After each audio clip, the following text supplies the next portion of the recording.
Hello everyone, good morning. Welcome back to the class.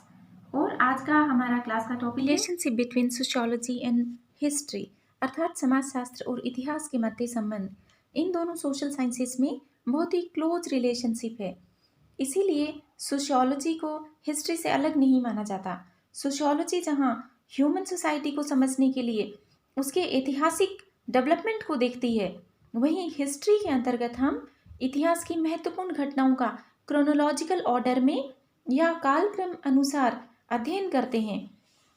Human society जो present में हमारे social institution है, सामाजिक संस्थाएं हैं, उनको समझने के लिए हमें ऐतिहासिक रूप से देखना होगा कि वो संस्थाएं कैसे अस्तित्व में आई हैं, तभी हम उन्हें ठीक से समझ सकते हैं। जैसे भारत में जाति व्यवस्था को वर्ण व्यवस्था से ही समझा जा सकता है। जो वर्ण व्यवस्था है उसी से जाति व्यवस्था है वो विकसित हुई है।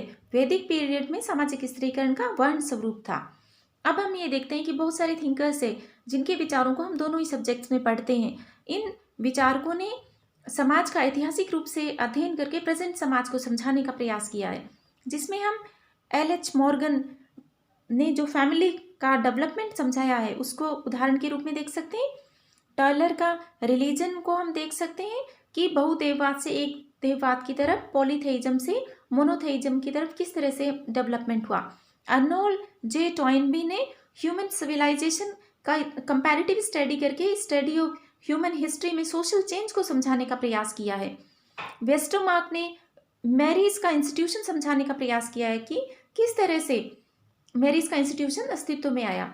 Most popular thinker Karl Marx ने हिस्टोरिकल इंटरप्रिटेशन किया है ह्यूमन सोसाइटी का, और ऐतिहासिक भौतिकवाद द्वारा उन्होंने ये समझाया है कि आदिम साम्यवाद से पूंजीवाद की तरफ हमारा किस तरह से समाज का डेवलपमेंट हुआ। इसी प्रकार से एमिली दुर्खाइम ने ये बताया कि इंडस्ट्रियलाइजेशन, श्रम विभाजन, शहरीकरण से ह्यूमन रिलेशनशिप में किस तरह से बदलाव आए और कैसे हमारा समाज बदला। मैक्स वेबर की हम बात कर सकते हैं, विल्फ्रेड पेरेटो, और भारतीय थिंकर्स में ए.आर. देसाई, रोमिला थापर, डी.एन. थेनागरे ने भी ऐतिहासिक रूप से सोशल जो इवोल्यूशन है, डेवलपमेंट है, समाज में जो बदलाव है, उनको समझाने का प्रयास किया। अब हम देखते हैं कि दोनों सब्जेक्ट्स में रिलेशनशिप के बावजूद दोनों इंडिपेंडेंट है, अपने आप में स्वतंत्र अस्तित्व रखते हैं, तो फर्क भी है। इतिहास जहाँ पास्ट का स्टडी करता है, वहीं सोशियोलॉजी में हम प्रेजेंट सोसाइटी का स्टडी करते हैं। इतिहास टाइम बाउंड है, जबकि सोशियोलॉजी एनालिटिकल ज़्यादा है, एक जनरलाइजिंग साइंस है जहाँ हम सोशल इवेंट्स का इंटरप्रिटेशन करते हैं। और हिस्टोरिकल सोशियोलॉजी ब्रांच है जो दोनों को क्लोजनेस को दर्शाती है। इसीलिए हॉवर्ड ने कहा है, history is past sociology and sociology is present history. अर्थात ये पास्ट को समझकर ही हम प्रेजेंट को समझ सकते हैं, और प्रेजेंट में जो समाज वो कभी इतिहास बन जाएगा। तो ये दोनों बहुत ही closely related. Thank you so much. See you in the next class.